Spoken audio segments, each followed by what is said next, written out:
बिस्मिल्लाहिर्रहमानिर्रहीम। अस्सलाम वालेकुम नादरीन, आप यूट्यूब चैनल देख रहे हैं। मैं इमरान खान हूँ। साबिक वज़ीर-ए-आज़म इमरान खान साहब अक्सर पाकिस्तानियों से ये कहते हैं कि अल्लाह अल हक है, सच सामने ज़रूर आ जाता है। ऐसा नहीं हो सकता कि आप हमेशा लोगों को बेवकूफ़ बनाएं। और एक मरतबा फिर एक बहुत बड़ा सच पाकिस्तानियों के सामने आ गया। ये पाकिस्तान से तो नहीं आया, अमेरिका का एक सोशल मीडिया के ऊपर चलने वाला न्यूज़ है, ड्रॉप साइट न्यूज़, वहाँ से ये हकीकत सामने आई है। इमरान खान साहब की जब हुकूमत गिराई गई 2022 में, जब जनरल बाजवा ने रजीम चेंज ऑपरेशन किया जनरल नदीम अंजुम की मदद से और सियासतदानों को अपने साथ मिलाया, क्योंकि जनरल बाजवा को एक्सटेंशन का शौक था और उस वक्त इमरान खान साहब को उन्हें लगता था कि वो उन्हें एक्सटेंशन नहीं देंगे। हालांकि बाद में इमरान खान साहब ने जनरल बाजवा को कहा कि अगर एक्सटेंशन के लिए ये आप मरे जा रहे हैं तो पाकिस्तान को तबाह मत कीजिए, मैं आपको एक्सटेंशन ही दे देता हूं, लेकिन इन चोरों डाकुओं को लाकर पाकिस्तान पर मुसल्लत ना करें। लेकिन खेल हाथ से निकल गया था। जनरल बाजवा ने अमेरिका को कायल कर दिया था, अमेरिका से साइफर भी आ गया था और इमरान खान साहब को एक विलन के तौर पे अमेरिका में पेश किया गया। लेकिन पाकिस्तान में इमरान खान को एक ऐसा हीरो बना दिया गया कि तारीख इतना मकबूल लीडर पाकिस्तान के अंदर नहीं देख पाई आज तक।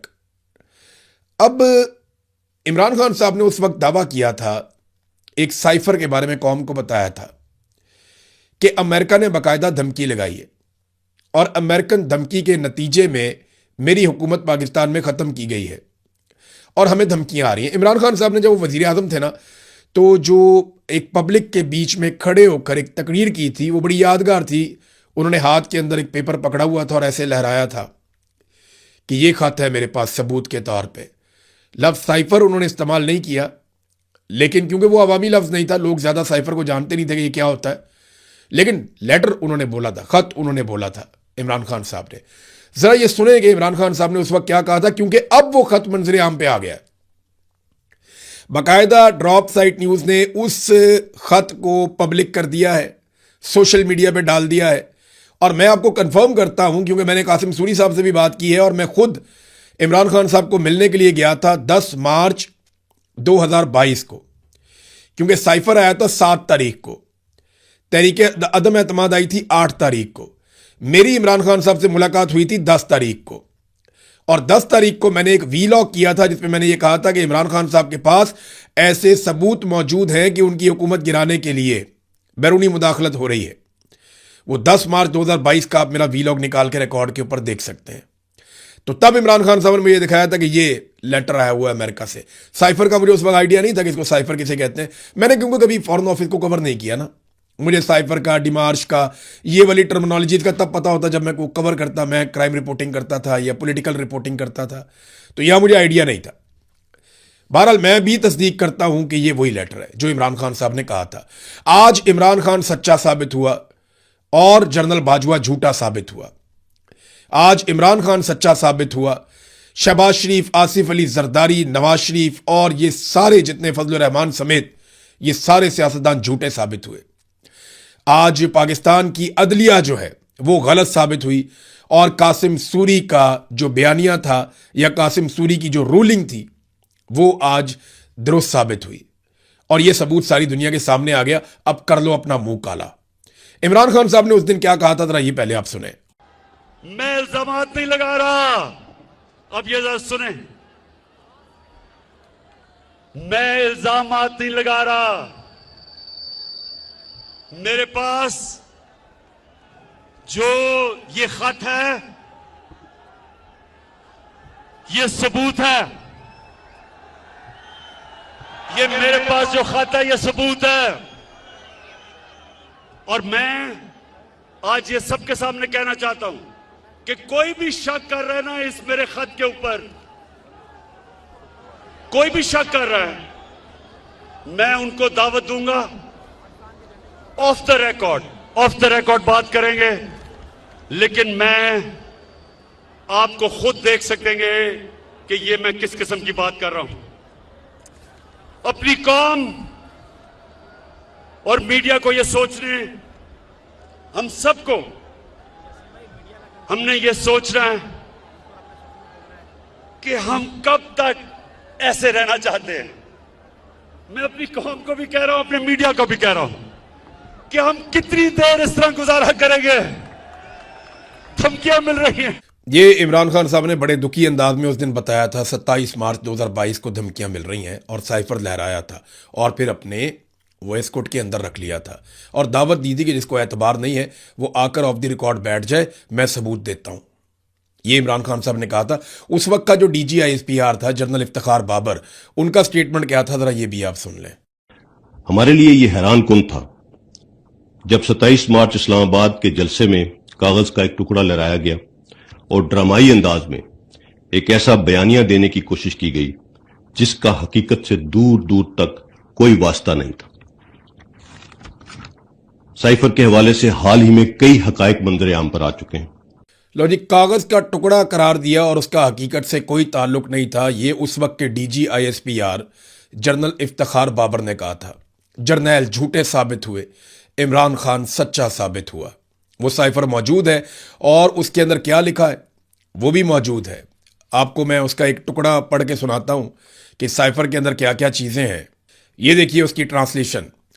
इसके अंदर जनाब लिखा हुआ है कि एटमी ताकत है पाकिस्तान, उसको जो धमकी दी गई है डोनाल्ड लू ने जो दी वो क्या थी। हमें यकीन है कि अगर पाकिस्तान वजीर आज़म इमरान खान की क़यादत में रहा तो उसे आलमी सतह पर तन्हाई का सामना करना पड़ेगा। अगर वजीर आज़म इमरान खान के खिलाफ अदम एतमाद की तहरीक कामयाब हो जाती है तो वाशिंगटन में सब कुछ माफ किया जा सकता है और ताल्लुकात दोबारा बेहतर हो सकते हैं, वरना पाकिस्तान के लिए मुश्किलात बढ़ जाएंगी। ये धमकी लगाई गई अमेरिका की जानिब से पाकिस्तान को। एक एटमी ताकत है पाकिस्तान और देखें किस तरह पाकिस्तान को ट्रीट किया गया उस वक्त, सिर्फ इमरान खान की हुकूमत गिराने के लिए। आज पूरी दुनिया को पता चल गया कि इमरान खान ने सच बोला था। अमेरिकन मीडिया ने पहले ही ये बता दिया था, लेकिन क्योंकि ये डॉक्यूमेंट मौजूद नहीं था तो उंगलियां उठाई जाती थी। आपको याद है मरियम नवाज का स्टेटमेंट कि अब कौन मुल्क हमें साइफर भेजेगा। यानी मरियम नवाज को यह पता ही नहीं था कि एक्चुअली साइफर क्या है। उन्होंने कहा अब कौन सा मुल्क हमें साइफर भेजेगा, जब इन्होंने साइफर के बारे में ये सब कुछ कर दिया, पकड़ के इन्होंने सारा कंट्रोवर्शियल कर दिया। अब यह साबित हो रहा है कि साइफर का मतन वही है जो इमरान खान ने परेड ग्राउंड के जलसे में और फिर बाद में अवाम के सामने रखा था। डोनाल्ड लू ने कहा कि मेरा ख्याल है कि अगर वजीर आजम के खिलाफ तहरीक अदम एतमाद कामयाब हो जाती है तो वाशिंगटन में सब कुछ माफ कर दिया जाएगा, क्योंकि दौरा रूस को खुद वजीर आजम का एक फैसला समझा जा रहा है।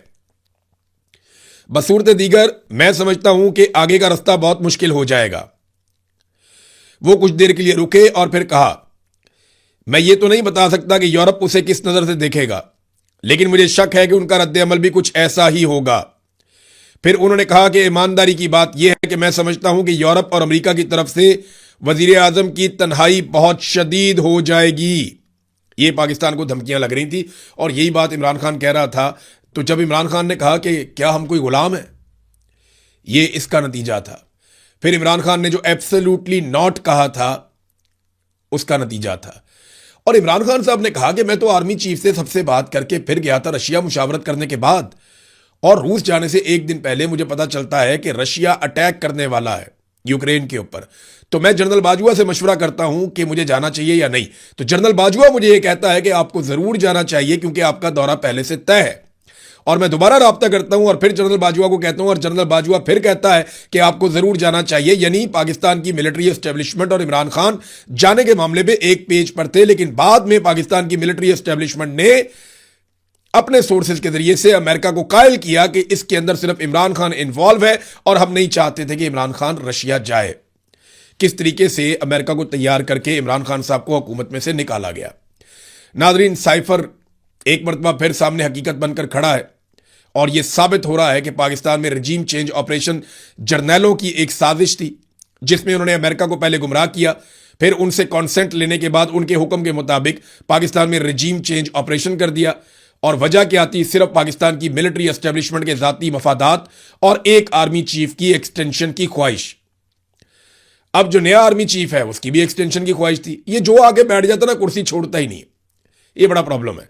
दूसरी ही खबर की तरफ जाते हैं, लेकिन उससे पहले मैंने आपको टैप टैप सेंड नामी एक एप्लीकेशन के बारे में बताया था। मनी ट्रांसफर एप्लीकेशन है और इसकी तफसीलात अभी आप हमारी स्क्रीन पे देख सकते हैं। तो मैं सिर्फ आपको याद दिला दूं कि इसको आपने अपने जहन में रखना है। ओवरसीज पाकिस्तानियों के हवाले से है और ये तफसीलात पढ़ने के बाद आप इसे इस्तेमाल कर सकते हैं। Tap tap send application. अब आ जाए नाजरीन इंडिया पाकिस्तान के बीच में एक नया मामला खुल गया है। इंडिया ने पाकिस्तान को बराह रास्त धमकी लगा दी है। इंडियन आर्मी चीफ ने स्टेटमेंट दिया और पाकिस्तान के लिए बड़ी संगीन किस्म की धमकियों का अनाउंसमेंट कर दिया। अब पाकिस्तान ने उसका बड़ा सख्त रद्द-ए-अमल भी दिया है। भारतीय आर्मी चीफ ने एक इंटरव्यू में कहा कि पाकिस्तान को फैसला करना होगा कि वो ज्योग्राफिया और तारीख का हिस्सा बनना चाहता है या नहीं। बड़ी बात है जनाब। वो कहता है जी पाकिस्तान ज्योग्राफिया पे ही नहीं होगा या तारीख का हिस्सा भी होगा या नहीं होगा, ये फैसला इंडियन आर्मी चीफ करेगा। अपने जहाज़ों का मलबा तो भाई पहले उठा लो जाके। फिर अब यानी ये तो बहुत ही अजीब बात है कि एक लड़ाई हारने के बाद एक आर्मी चीफ ऐसे दंदनाता हुआ धमकियां कैसे लगा सकता है। और ये झड़पें थी, यानी एक लड़ाई ऐसी थी, कोई इतनी बड़ी लड़ाई भी नहीं थी। इसमें नुकसान तो इंडिया का हुआ, पाकिस्तान का भी हुआ। उन्होंने काफ़ी मिसाइल मारे, हमारे मदारिस तबाह किए हैं, मुरीदके के अंदर तबाही फेरी है, कुछ हमारी एयर बेसिस के ऊपर उन्होंने अटैक किए हैं, तो उन्होंने भी नुकसान किया। लेकिन हमने उनके तैयारे तबाह कर दिए, तो हमें एक बड़ी कामयाबी मिल गई है। और अब वो डिंगे मार रहा है इंडियन आर्मी चीफ। और पाकिस्तान एक एटमी कुव्वत है, वो तरन वाला तो है नहीं कि आप आएंगे और आके आप कहेंगे हैप्पी बर्थडे टू यू और आप अटैक करेंगे और हम आपकी बात मान लेंगे। ऐसा नहीं होगा।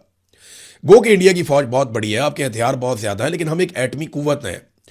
आप हमें मिटा नहीं सकते, क्योंकि एटमी कुव्वत को जब कोई मिटाने की बात करता है ना, तो वो पागलपन का शिकार होता है। एटमी कुव्वत को मिटाने का मतलब यह है कि पूरा एक रीजन मिटा देना। अब पाकिस्तान के पास बहुत सारे एटम बम है, आप हमें मिटाएंगे, साथ में आप भी मिट जाएंगे। ऐसा ही होगा। ये नहीं हो सकता कि आप एटम बम मारें या हमें मिटाएं, हमारा ज्योग्राफिया खत्म करें और आप वहां पे कायम रह सकें। ये मुमकिन नहीं है ना। जब भी कोई मुल्क एटमी कुव्वत बन जाता है तो आप ये कर नहीं सकते। अब पाकिस्तान ने इसका जवाब ये दिया कि ये बयान हिंदुत्वा नजरिए के जेर असर भारतीय क़यादत की गुमराहकुन और वहमी सोच की अक्कासी करता है, जो 8 दहाइयां गुजरने के बावजूद पाकिस्तान के वजूद को तस्लीम नहीं कर सकती। खुद मुख्तार एटमी मुल्क को जोग्राफिया से मिटाने की धमकी देना किसी किस्म की स्ट्रेटेजिक हिकमत अमली नहीं है, बल्कि ज़हनी दिवालियापन, जनून और जंगी जनूनियत का मज़हर है। अब ये चक्कर क्या है? क्या इंडिया दोबारा से पाकिस्तान के ऊपर खुदा ना खास्ता कोई अटैक कर सकता है या पाकिस्तान और इंडिया के बीच में दोबारा लड़ाई लग सकती है? तो याद रखिएगा कि नरेंद्र मोदी को भी फेस सेविंग चाहिए। नरेंद्र मोदी अगले किसी भी इलेक्शन में जाने से पहले कुछ ना कुछ करेगा जरूर। कोई ना कोई हो सकता है इंडिया में फिर से फॉल्स फ्लैग ऑपरेशन हो जाए और फिर पाकिस्तान के ऊपर अटैक कर दिया जाए और फिर पाकिस्तान भी जवाब देने पर मजबूर हो जाए। बहुत मुमकिन है इंडिया ये कर सकता है, क्योंकि नरेंद्र मोदी की जो सूरत हाल है वो बड़ी पतली है। ऑपरेशन सिंदूर जो उन्होंने किया वो एक बहुत बड़ा फेलियर उनके लिए बन गया। पाकिस्तान में ऐसा सच कोई कामयाबी उन्हें हासिल नहीं हुई, वो मासूम लोग शहीद हुए। वो जो उनका दावा है कि वहां दहशतगर्द कैंप हैं और ये है वो, या ऐसा कुछ नहीं है। अब एक दौर था पाकिस्तान में इस किस्म की एक्टिविटीज होती थी, अभी आपको कुछ नहीं मिलेगा यहां पे, ऐसा कुछ है नहीं है। वो जो लश्कर तैयबा वाला दौर था या उस किस्म की चीजें हुआ करती थी माजी में कभी, तो वो इंडिया की खाम ख्याली है। ये मुजाहिदीन जो कश्मीर के अंदर लड़ाई लड़ रहे हैं, पाकिस्तान उनकी सपोर्ट करता है और वो बेचारे अपनी आज़ादी के लिए आवाज़ उठा रहे हैं, वो एक अलग हकीकत है। लेकिन अगर आप कहें कि यहां पे जनाब अंधाधुंध कैंप बने हुए हैं, तरबियतें हो रही हैं, वो अब नहीं है ऐसा कुछ। माजी के किस्से आपने भी बहुत शरारतें की हैं, पाकिस्तान ने भी की हैं, दोनों ने अपना अपना काम किया। लेकिन आप ये कोई कहे कि जोग्राफिया से ही मिटा देंगे, तो ये एटमी कुव्वत को ये कहना तो एक तरह का पागलपन ही है। और नरेंद्र मोदी को फेस सेविंग चाहिए, जिस तरह उसे मार पड़ी है और वो आलमी सतह पे गंदा हुआ, और डोनाल्ड ट्रंप ने उसे बहुत गंदा किया बेचारे को। अभी इंडिया को एक और झटका लगा है, क्योंकि वो रशिया से जो तेल ले रहा था उसकी मुद्दत खत्म हो गई है।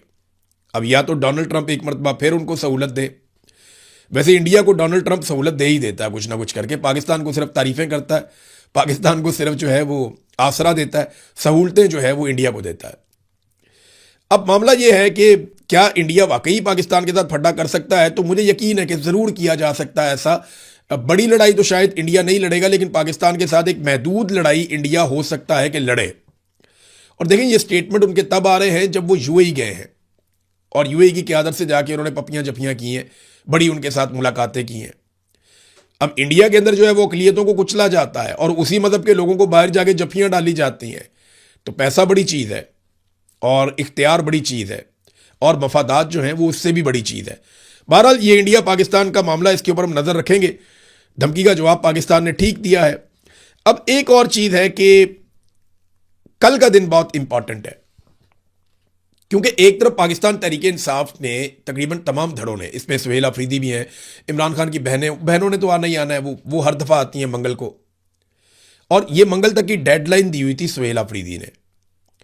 तो अब ये सुहेल अफरीदी की डेडलाइन भी खत्म हो रही है मंगल वाले दिन। मंगल वाले दिन ही महमूद खान अचकजई की डेडलाइन भी खत्म हो रही है। और जो कुछ पाकिस्तान तहरीक इंसाफ ने और दीगर जमातों ने कहा, और वो सारा कुछ मिला के मंगल वाले दिन पे बड़ा बोझ पड़ गया।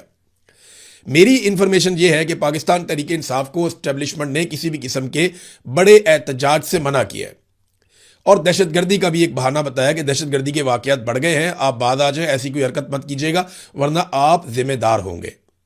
तो एस्टेब्लिशमेंट ने बड़ा सख्त पैगाम दिया है। दूसरी जानिब पाकिस्तान तहरीक इंसाफ की डेडलाइन भी है। तो नेक्स्ट वीलॉग में इसके ऊपर हम तफसील से बात करेंगे कि कल के दिन में क्या हो सकता है और किन चीज़ों की तवक्को की जा रही है। अब आ जाए जरा बैनुल अक़वामी खबरों की तरफ। तो नाज़रीन, सबसे पहले तो ये खबर लें आपके अमरीकी फ़ौज ने एक मरतबा फिर अपने बहुत सारे जो फ़ौजी साजो सामान ले जाने वाले तैयारे हैं, इन खाली तैयारों को भिजवाया था यूरोप की जानिब, और अब ये मगरबी ममालिक से वापस आ रहे हैं खलीज की तरफ, और एक मरतबा फिर बड़े पैमाने पर फ़ौजी साजो सामान की तरसील शुरू कर दी गई है खलीजी ममालिक में। अमरीकी फ़िज़ाइया के C-17A स्ट्रेटेजिक एयरलिफ्टर यूरोप और खलीज के दरमियान परवाज़ें भर रहे हैं और वहाँ से जो दिफाई साजो सामान है या फ़ौजी साजो सामान है वो पहुँचाया जा रहा है। मज़ीद फ़ौजी भी इस खित्ते में पहुँच रहे हैं। वजह क्या हो सकती है? यहाँ पे बैनुल अक़वामी सतह पे कुछ खबरें छपी हैं और उन खबरों में यह दावा किया जा रहा है कि अमेरिका और इसराइल आइंदा हफ्ते ईरान पर हमले की तैयारी कर रहे हैं। मुख्तलिफ खबरसा एजेंसियां जो हैं वो इस किस्म के दावे कर रही हैं, मीडिया रिपोर्ट्स आ रही हैं गैर मुल्की, और ये कहा जा रहा है कि मुज़ाकरा ताअत्तुल का शिकार हो गए हैं। ईरान की शराइत अमेरिका के साथ बिल्कुल मैच नहीं करती, अमेरिका की शराइत ईरान के साथ मैच नहीं करती, बीच का कोई रास्ता निकल नहीं रहा। पाकिस्तान हो या चाइना हो, किसी की भी सालसी काम नहीं कर रही। और अगर ये सिचुएशन ऐसे ही रहती है तो डोनाल्ड ट्रंप पे भी प्रेशर बढ़ेगा और ईरान पे भी। ईरान पे प्रेशर इस बात का है कि ईरान के जो तेल के कुएं हैं वहां से वो तेल निकालकर उनकी तरसील नहीं कर पा रहा, उनके जहाज़ों के रास्ते रुके हैं। और अमेरिका पे प्रेशर इसलिए है कि जब अमेरिका ईरान का रास्ता रोकता है तो पूरी दुनिया के रास्ते भी आबनाए हुर्मत में रुकते हैं। अब अरब ममालिक से और बाकी जगहों से या खलीजी ममालिक से अमेरिका के ऊपर भी प्रेशर पड़ रहा है। तो जैसे जैसे दिन गुजर रहे हैं दोनों ममालिक के ऊपर एक प्रेशर कुकर सिचुएशन बन रही है, बहुत दबाव बढ़ता जा रहा है और ये दबाव किसी वक्त भी एक तनाज़े की शक्ल इख्तियार कर सकता है। नेतन्याहू को ये लड़ाई पसंद है, यानी नेतन्याहू को ये सूट करती है लड़ाई, क्योंकि उनका सब कुछ दांव पे लगा हुआ है। और दूसरा एक और आदमी है जिसे ये लड़ाई सूट करती है, वो रज़ा पहलवी है जो ईरान का साबिक हुक्मरान फैमिली से है। तो रज़ा पहलवी ने जो है वो डोनाल्ड ट्रंप को जो है वो मुखातिब करते हुए कुछ स्टेटमेंट्स दिए हैं और रज़ा पहलवी ने कहा है कि आपको ये ज़ख्मी रीछ है, ज़ख्मी जानवर है, आपको ये काम अंजाम तक पहुंचाना होगा, आप इसको ऐसे बीच में नहीं छोड़ सकते, आपको ये ख़त्म करना होगा, ईरान के अवाम को फ़ैसला करना होगा, ये वहाँ पे रजीम है, आप कभी यहाँ जाते हैं कभी वहाँ जाते हैं। तो रज़ा पहलवी बहुत ज़्यादा परेशानी का शिकार है कि मैं तो जा रहा था, ख्वाब देख रहा था कि ईरान वापस जाऊँगा और इक़्तिदार संभालूंगा। उधर जो ईरान के अंदर इक़्तिदार मौजूद है वो पहले से बहुत ज़्यादा मजबूत हो गया। बल्कि रज़ा पहलवी ने एक लालच भी दिया अमेरिका को। रज़ा पहलवी ने कहा कि अगर हमें आज़ादी मिल जाती है तो 10 सालों में ऐसी सूरत पैदा हो जाएगी कि ईरान से अमेरिका को $1 ट्रिलियन से ज़्यादा का मुनाफा मिलेगा, ये भी कहा। अच्छा, एक अमेरिकी साबिक वज़ीर दिफा है, उनका नाम है रॉबर्ट गेट्स। उन्होंने भी एक कहानी सुनाई नेतन्याहू को लेकर के 2009 में नेतन्याहू ने उनके साथ क्या किया। रॉबर्ट गेट्स ने कहा कि जुलाई 2009 में नेतन्याहू ने मुझे कहा था कि ईरानी हुकूमत कमज़ोर है और पहले ही हमले में बिखर जाएगी। मैंने तब उन्हें यह बात समझाई थी कि वो बिल्कुल गलती पर हैं और वो ईरानियों की कुव्वत बर्दाश्त और उनकी लचक को कमतर समझ रहे हैं, वो नहीं जानते। यही चूरन उन्होंने बड़े अरसे से बेचा और अभी डोनाल्ड ट्रंप ने खरीद लिया और डोनाल्ड ट्रंप ने वो गलती कर दी जो गलती इससे पहले बराक ओबामा ने और जो बाइडन ने नहीं की थी। नाज़रीन, ईरानी फ़ौज मुख्तलिफ किस्म के हथियार सरकारी टीवी पे चलाना सिखा रही है। पहले मैंने आपको बताया था कि उन्होंने पीके मशीन गन चलानी सिखाई। ये बड़ा मशहूर वेपन है ईरानी और बड़ा तगड़ा वेपन है, वो पहले सिखाया। क्लाशनकोव से हैवी कैलिबर है, बहुत ज़बरदस्त गन है। तो अब वो सिखा रहे हैं स्नाइपर राइफल कैसे चलती है, यानी आप निशाना लेकर किसी को टेलीस्कोप में देखकर कैसे मार सकते हैं। और दीगर हथियार भी सरकारी टीवी के ऊपर बारी बारी वो चला रहे हैं और ये प्रोग्राम और उनके क्लिप्स ईरान के अंदर बहुत ज़्यादा मकबूल हो रहे हैं। एक और चीज़ बताता हूँ, जो लोग फैमिली दोस्त हज पे गए हुए हैं वो बता रहे हैं कि ईरानी जहाँ पे मिलते हैं ना तो उनको मुसलमान बहुत पजीराई दे रहे हैं।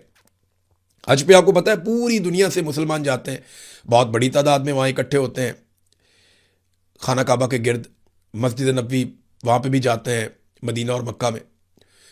तो बताते हैं कि जहाँ पे ईरानी शहरी मिलते हैं तो उनको बड़ी पजीराई मिल रही है, उन्हें बड़ा प्रोटोकॉल मिल रहा है, सरकार की जानिब से नहीं, जो बाकी मुसलमान पूरी दुनिया से आए हुए हैं वो उनको बहुत प्यार दे रहे हैं, क्योंकि वो ईरान जंग में है और वैसे भी उसकी इसराइल के साथ और अमेरिका के साथ जंग चल रही है, तो मुसलमानों के जज्बात भी ज़रा फिर उनके साथ जुड़ जाते हैं जाकर। नाज़रीन, एक और बहुत बड़ा इंकिशाफ हुआ है, और ये इंकिशाफ जो किया है ये इसराइली मीडिया ने किया है। इंकिशाफ ये बताता है कि इराक के अंदर इसराइल ने अपने खुफिया फौजी अड्डे बनाए हुए थे और कभी पता ही नहीं चला इराक की हुकूमत को भी। यानी कितनी अजीब बात है ये कि इराक की हुकूमत को पता ही नहीं चला और इराक के अंदर इसराइल ने अपने खुफिया फौजी अड्डे बनाए हुए थे ईरानी सरहद वाली साइड को लेकर के। अब अमेरिका, क्योंकि वहां पे बहुत सारी अमेरिकन कंपनियां काम कर रही हैं, उन्होंने बहुत सारे इलाके अपने बंद किए होते हैं, तो वहां पे इसराइल के खुफिया फौजी अड्डे भी थे, उनके लोग वहां पे काम कर रहे थे। और अमेरिकन ने सैटेलाइट के जरिए से या वो जो उनका रेडार का सिस्टम होता है उसको भी मफलूज कर रखा था, ताकि इराकी गवर्नमेंट या वहाँ के लोग ना जान पाएं कि इसराइली बाकायदा यहाँ पे अपनी फौजी अड्डे बनाकर यहाँ बैठे हुए हैं इराक की सरजमीन के ऊपर। अब पता नहीं और कहाँ बनाए होंगे, लेकिन ये खबर आ गई है। ईरान पर हमलों के वक्त इराक में इसराइल के कायम किए गए 2 खुफिया फौजी अड्डों की तफसीलात सामने आने के बाद अब ये राय तकवीयत पकड़ रही है कि गुज़िश्ता रोज़ मुत्तहिदा अरब अमारात और सऊदी अरब पर इराक की हुदूद की तरफ से ड्रोन हमलों की कोशिश फॉल्स फ्लैग ऑपरेशन हो सकती है। सऊदी अरेबिया के ऊपर 3 ड्रोन गए, सऊदी अरब ने उन तीनों को रोका हवा में। अब ये ड्रोन ईरान कहता है जी हमने तो नहीं भेजे, हज का सीजन अभी तो कोई ऐसा नहीं करेगा, और ये इराक की तरफ से आए। इससे पहले एक ड्रोन आकर गिरा जनरेटर के ऊपर, वहां पे आग लग गई यूएई में, अबू धाबी के इलाके में। तो ये जो सारा कुछ हो रहा है, अल-जुफ्रा का इलाका है, वहां पे आके गिरा था। ये जो सारी एक्टिविटी हो रही है, ये कोई चिंगारी एकदम भड़क गई तो ये पूरे खित्ते में आग लग जाएगी, जंग लग जाएगी। और अब ये पता चल रहा है कि इराक वाली साइड से हमले होते हैं। जैसे ईरान पर हमलों के दौरान सऊदी अरब, तुर्की और मुत्तहिदा अरब अमारात पर मुतअद्दिद हमलों से ईरान ने लाताल्लुकी इख्तियार की थी कि हमने नहीं मारा, ये ड्रोन आए जरूर है, ये हथियार आए जरूर है, लेकिन ये हमने इस्तेमाल नहीं किए। इराक में इसराइली खुफिया अड्डे से मुताल्लिक इतला देने वाला जो चरवाहा था, उसको सबसे पहले पता चला ना, वो अपनी बकरियां, अपने जानवर चुरा रहा था, तो उसको पता चलता है कि यहां पे तो ये खुफिया अड्डे बने हुए हैं।